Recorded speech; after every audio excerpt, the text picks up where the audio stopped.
आप बिंदिया जी हैं? आपने इस गांव का क्षेत्रफल तो आसमान से ही देख लिया होगा। असुविधा के कारण ये गांव के लोगों को कितनी तकलीफें उठानी पड़ती है।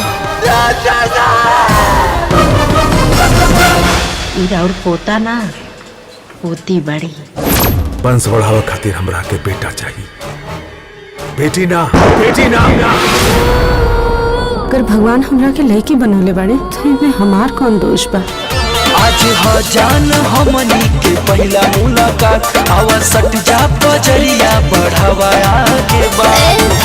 ऐसे नहीं दिया हम भूत है बुकिया काहे देहब जब सोना के सिकड़िया तबे से जरिया पे सूते देविया। जल्दी से तैयार होकर स्कूल जा। ना चाची हम स्कूल ना जाएंगे। अगर अभी से पढ़ाई ना शुरू करी तब फिर कब करी?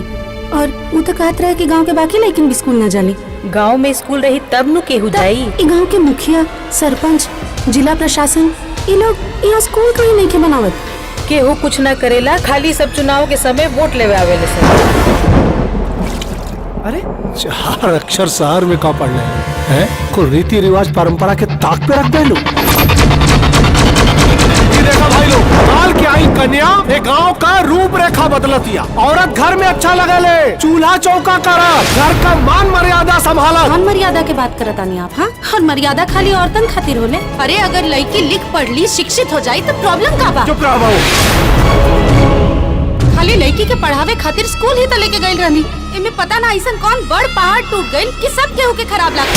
छोटी ही ना, ये गांव का कोनो लड़की स्कूल ना जाई बस।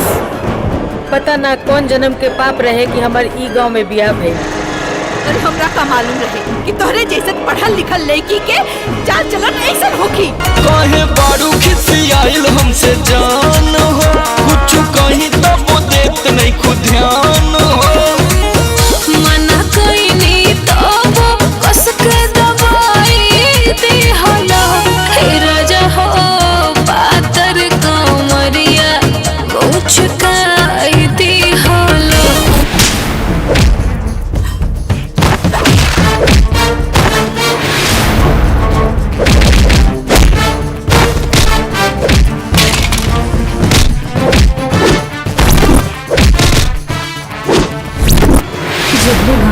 स्कूल के सुविधा नहीं खे हो तबले का हम यहाँ घर में ही अपना गांव के सब लड़की लोग के पढ़ा सकता नहीं का? अब से पूरा जहान एक तरफ, बाकी हम आपके संग बने। उठा है जोश, सर झुकने ना देंगे, रोकेगा कदम तूफान तो रुकने ना देंगे। हम गरीबन के मसीहा रामलाल जी के चुनाव चिन्ह खटिया। अगर हमने सब एकजुट होके इस चुनाव के विद्रोह कर दी तो हमने के बाद सरकार तक एकदम बढ़िया से पहुँच जाए।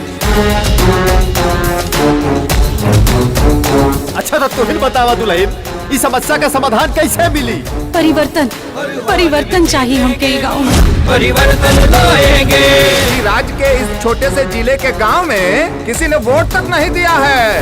राजा के फैन हम बानी, उनका हर एक अदा पे मर जानी। जियरों से ज्यादा राजा को रेल प्यार, पियवा हमार राम पियवा हमार।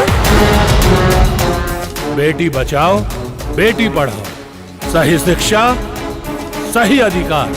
सीएम होने के नाते आप लोगों से वादा करता हूं कि 1 महीने के अंदर हर घर में बिजली, पूरे गांव में पक्की सड़क, स्वच्छ स्कूल और अस्पताल सुचारू रूप से चले, इसकी जिम्मेदारी हमारी। हर हाल में जीतेंगे हम, परिवर्तन लाएंगे।